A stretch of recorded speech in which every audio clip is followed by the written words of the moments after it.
Hello friends, welcome to trending प्रदेश।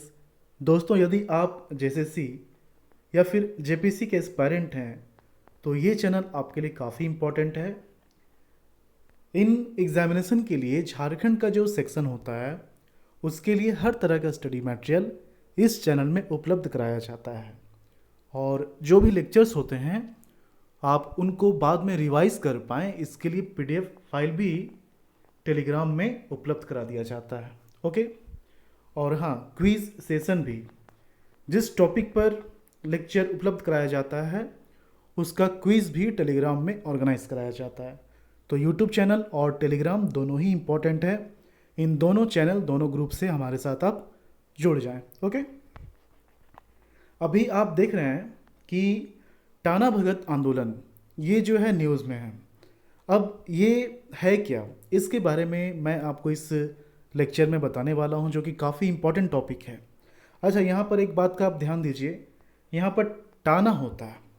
बहुत जगह आप देखेंगे कि ताना लिखा होता है, तो ताना नहीं होता है, टाना होता है। ओके, इस चीज़ का आप ध्यान रखेंगे। तो ये जो है, ये आखिर है क्या, ये किस चीज़ के लिए आंदोलन किया गया था। जैसे कि आप यहाँ देख सकते हैं कुछ क्वेश्चंस लिखे हुए हैं। बस इन क्वेश्चन को आपने समझ लिया, इन क्वेश्चन को आपने इसका आंसर जान लिया तो ये टॉपिक आपका क्लियर हो गया। जैसे कि जतरा भगत कौन थे, टाना भगत किन्हें कहते हैं, टाना भगत आंदोलन क्या है, और अभी ये चर्चा में क्यों है। सबसे इम्पोर्टेंट, अभी ये चर्चा में क्यों है।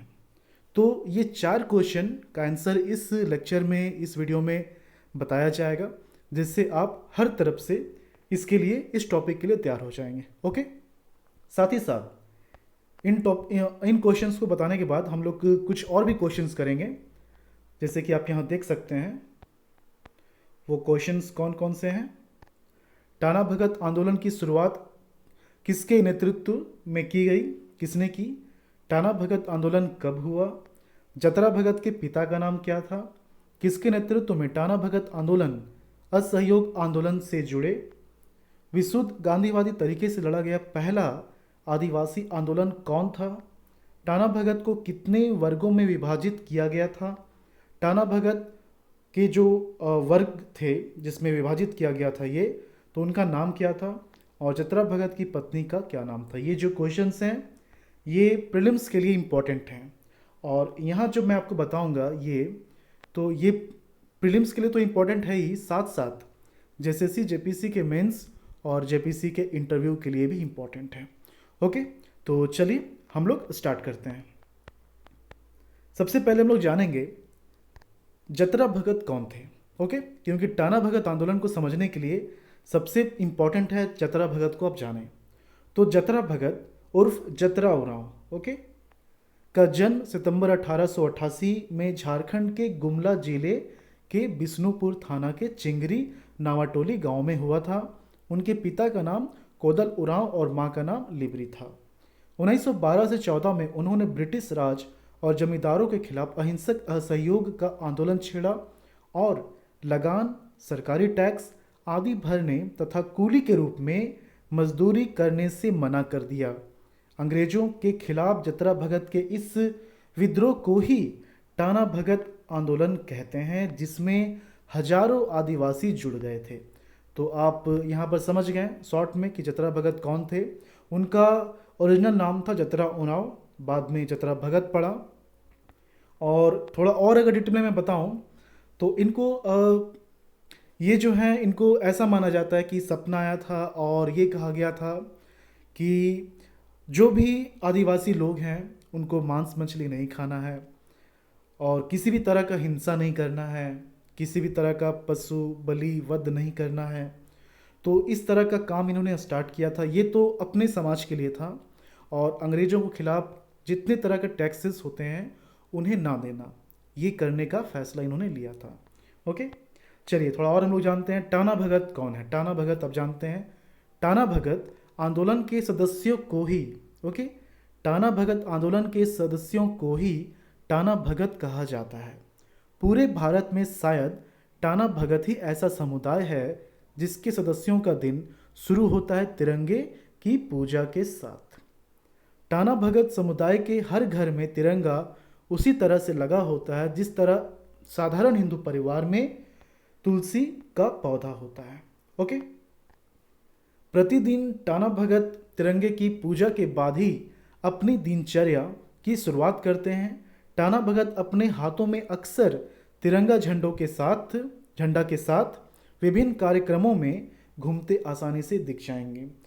यहाँ से आप देख सकते हैं ये जो शंख लिए हुए हैं, तो ये पहले ब्रिटिश हुकूमत के खिलाफ शंखनाद जो यूज़ किया जाता था उसका प्रतीक माना जाता है। यहाँ पर आप देखिए कि वहीं इनके हाथों में घंटी और झोले में शंख होता है। झोले में शंख होता है। घंटी और शंख अंग्रेजी शासन के खिलाफ आज़ादी के लिए शुरू किए गए शंखनाद का प्रतीक माना जाता है। ओके। अब यहाँ पर हम लोग थोड़ा जानते हैं टाना भगत आंदोलन क्या है। ओके। जतरा भगत के बारे में आपने जान लिया, टाना भगत कौन है, किसे कहते हैं, ये आपने जान लिया। लेकिन वो जिस चीज़ से जुड़े हुए हैं, टाना भगत आंदोलन, इसके बारे में अब जानना बाकी रह गया है। देखिए, जतरा भगत ने 1914 में आदिवासी समाज में पशु बलि, मांस भक्षण, जीव हत्या, शराब सेवन आदि दुर्गुणों को छोड़कर सात्विक जीवन यापन करने का अभियान छेड़ा। ओके। उन्होंने भूत प्रेत जैसे अंधविश्वासों के खिलाफ सात्विक एवं निडर जीवन की नई शैली का सूत्रपात किया। उस शैली से शोषण और अन्याय के खिलाफ लड़ने की नई दृष्टि आदिवासी समाज में पनपने लगी। तब आंदोलन का राजनीतिक लक्ष्य स्पष्ट होने लगा था। सात्विक जीवन के लिए एक नए पंथ पर चलने वाले हजारों आदिवासी जैसे सामंतों, साहूकारों और ब्रिटिश हुकूमत के खिलाफ संगठित अहिंसक सेना के सदस्य हो गए। ओके। अब यहाँ पर देखिए ये जो है आंदोलन, ये स्वदेशी आंदोलन से किस तरह से जुड़ गए, टाना भगत किस तरह से स्वदेशी आंदोलन से जुड़ गए, यहाँ पर थोड़ा सा आप जान लीजिए, क्योंकि इनका जो आंदोलन है वो बिल्कुल अहिंसक होता है। ओके। ये महात्मा गांधी के अनुयायी भी माने जाते हैं। जतरा भगत के नेतृत्व में ऐलान हुआ कि माल गुजारी नहीं देंगे, बेगारी नहीं देंगे और कर नहीं देंगे। इसके साथ ही जतरा भगत का विद्रोह टाना भगत आंदोलन के रूप में सुर्खियों में आ गया। आंदोलन के मूल चरित्र और नीति को समझने में असमर्थ अंग्रेज सरकार ने घबराकर जतरा भगत को 1914 में ही गिरफ्तार कर लिया। उन्हें 1.5 साल की सजा दी। जेल से छूटने के बाद जतरा का अचानक देहांत हो गया, लेकिन टाना भगत आंदोलन अपनी अहिंसक नीति के कारण निरंतर विकसित होते हुए महात्मा गांधी के स्वदेशी आंदोलन से जुड़ गया। यह तो कांग्रेस के इतिहास में भी दर्ज है कि 1922 में कांग्रेस के गया सम्मेलन और 1923 के नागपुर सत्याग्रह में बड़ी संख्या में टाना भगत शामिल हुए थे। ओके। अब यहाँ पर सबसे इम्पॉर्टेंट न्यूज़ जो कि अभी ये ट्रेंड में चल रहा है, टाना भगत आंदोलन, तो अभी ये क्यों चल रहा है इसके बारे में आप जान लीजिए। देखिए, राष्ट्रपिता महात्मा गांधी से प्रभावित होकर टाना भगत आज़ादी की लड़ाई में कूद पड़े थे। 1913 से लेकर 1942 तक भारत छोड़ो आंदोलन के दौरान टाना भगत ने अंग्रेजी शासन के खिलाफ जमकर लड़ाई लड़ी। उन्होंने जमीन का लगान देने से इनकार कर दिया। अब यहाँ पर पॉइंट को समझिए। ओके। जिससे नाराज तत्कालीन ब्रिटिश हुकूमत ने इनकी ज़मीन छीन कर नीलाम कर दी। ओके। ये इंपॉर्टेंट पॉइंट है। जिससे नाराज होकर तत्कालीन ब्रिटिश हुकूमत ने इनकी ज़मीन छीनकर नीलाम कर दी थी। आज़ादी के बाद 1948 में देश की आज़ाद सरकार ने टाना भगत रैयत एग्रीकल्चरल लैंड रिस्टोरेशन एक्ट पारित किया। अब ये एक्ट था क्या, ये अधिनियम था क्या? यह अधिनियम अपने आप में ब्रिटिश हुकूमत के खिलाफ टाना भगत के आंदोलन की व्यापकता और उनकी कुर्बानी का आईना है। इस अधिनियम में 1913 से 1942 तक की अवधि में अंग्रेज सरकार की ओर से टाना भगत की नीलाम की गई जमीन को वापस दिलाने का प्रावधान किया गया है। सरकारी आंकड़ों के अनुसार टाना भगतों की लगभग 2486 एकड़ जमीन आज भी उन्हें पूरी तरह से वापस नहीं मिली। इस संबंध में 700 से अधिक मामले राज्य की विभिन्न अदालतों में चल रहे हैं। इनकी जमीन वापसी को लेकर पहले भी कई सरकार की ओर से आश्वासन दिए गए हैं, लेकिन विभिन्न तकनीकी अड़चनों की वजह से टाना भगतों को अब तक उनका अधिकार नहीं मिल पाया है।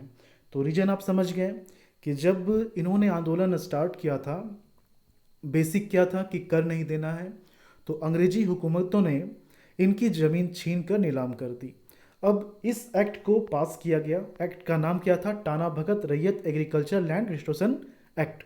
तो इस एक्ट को पास करने के बाद इसका मकसद ये था कि जिस ज़मीन को अंग्रेजी हुकूमत के द्वारा नीलाम कर दिया गया है, छीन लिया गया है, उस ज़मीन को उन सभी आदिवासियों को वापस लौटा दिया जाए। लेकिन अभी तक ऐसा पूरी तरह से नहीं हो पाया है, और यही कारण है कि ये आज भी आंदोलन करते आए हैं, अहिंसक रूप से आंदोलन करते आए हैं।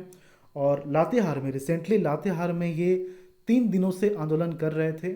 फाइनली मुख्यमंत्री हेमंत सोरेन से बात होने के बाद इस आंदोलन को खत्म किया गया है। थोड़ा सा और यहाँ आप देख लीजिए।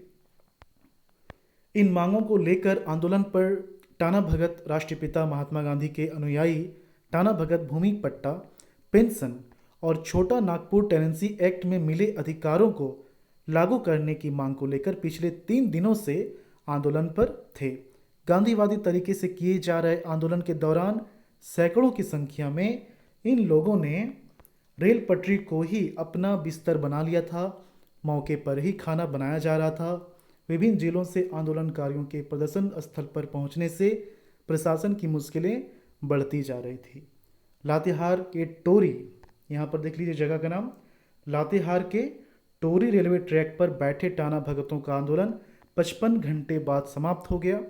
टाना भगतों के इस आंदोलन को समाप्त करने के लिए विधायक और प्रशासन को एड़ी चोटी का जोर लगाना पड़ा। मुख्यमंत्री हेमंत सोरेन के आश्वासन के बाद इस लातेहार में चल रहे इस आंदोलन को समाप्त कर दिया गया। ओके, तो ये सफिशिएंट नॉलेज है अभी जो चल रहा है, और इसका जो बेसिक है, अभी हम लोग कुछ क्वेश्चंस देखेंगे जो स्टार्टिंग बताया गया था। तो अभी ये डाउट क्लियर हो गया, जतरा भगत कौन थे, टाना भगत किन्हें कहते हैं, टाना भगत आंदोलन क्या है, अभी ये चर्चा में क्यों है। ओके, अगर अब कोई पूछेगा तो आप आसानी से डिस्कशन कर सकते हैं, उन्हें बता सकते हैं कि ये सब चीज़ का मतलब क्या है और ये आंदोलन चल क्यों रहा है, ये आंदोलन है क्या। ओके, चलिए कुछ शॉर्ट क्वेश्चंस हम लोग देख लेते हैं। हालांकि ये जो बताया गया इससे काफ़ी क्वेश्चंस बनेगा, लेकिन बस यहाँ पर 7-8 क्वेश्चन जो बताया गया था वही बताया जा रहा है। पहला, टाना भगत आंदोलन की शुरुआत नेतृत्व किसने की? जतरा ओरांव ने की। ओके, कब हुआ यह आंदोलन की शुरुआत कब की गई थी? अप्रैल 1914 में। जतरा भगत के पिता का नाम क्या था? कोहरा भगत। किसके नेतृत्व में टाना भगत आंदोलन असहयोग आंदोलन से जुड़े? सिद्धू भगत। विशुद्ध गांधीवादी तरीके से लड़ा गया पहला आदिवासी आंदोलन कौन था? टाना भगत आंदोलन। टाना भगत को कितने वर्गों में विभाजित किया गया था? 2 वर्ग में, और उसका नाम क्या था? अरुआ भगत और जुलूहा भगत। जतरा भगत की पत्नी का नाम क्या था? बुधनी भगत। ओके, अच्छा यहाँ पर एक चीज़ मुझे देखने दीजिए, टाइपिंग एरर है क्या यहाँ पर? यहाँ देखिए ये जो लिखा है, उनके पिता का नाम कोदल उरांव। ओके, कोदल उरांव। और यहाँ पर जो आप देख रहे हैं ये जतरा भगत के पिता का नाम कोहरा। तो ये यहाँ पर एरर है, इनका जो सही आंसर है आप यहाँ पर ये इसे टाइप कर लीजिएगा और लिख लीजिएगा इसे, कोदल उरांव। ओके, कोदल उरांव। होता क्या है कि देखिए झारखंड के लिए जो बुक्स होते हैं तो ज़्यादातर सभी में आपको मिस प्रिंटिंग दिखेगा, जैसे कि टाना और ताना में डिफरेंस आपको यहाँ पता चल गया। ये होता क्या है, टाना होता है, ताना नहीं होता है। ठीक है, तो ये सफिशेंट था। इसका जो PDF है वो आपको टेलीग्राम में दे दिया जाएगा। टेलीग्राम का लिंक डिस्क्रिप्शन में दिया हुआ है। और ये जो क्वेश्चंस हैं एक बार इसे आप प्रैक्टिस कर लीजिएगा। इसे टेलीग्राम में ऑर्गेनाइज करा के प्रैक्टिस करवा दिया जाएगा, जो कि काफ़ी इंपॉर्टेंट है। क्वेश्चन को प्रैक्टिस करना काफ़ी इंपॉर्टेंट है। ओके, तो इस तरह से जो भी हॉट न्यूज़ होते हैं, इंपॉर्टेंट न्यूज़ होते हैं, उसके लिए इस तरह का लेक्चर प्रोवाइड किया जाएगा झारखंड के लिए, झारखंड सेक्शन के लिए। ओके, मुझे उम्मीद है ये आपको अच्छा लगा होगा। अगर अच्छा लगा हो तो प्लीज़ इसे लाइक ज़रूर करें, अपने दोस्तों से शेयर करें, और अभी तक आपने हमारे चैनल को सब्सक्राइब नहीं किया तो प्लीज़ इसे सब्सक्राइब कर लीजिए। ओके, चलिए मिलते हैं झारखंड के अगले वीडियो में। धन्यवाद।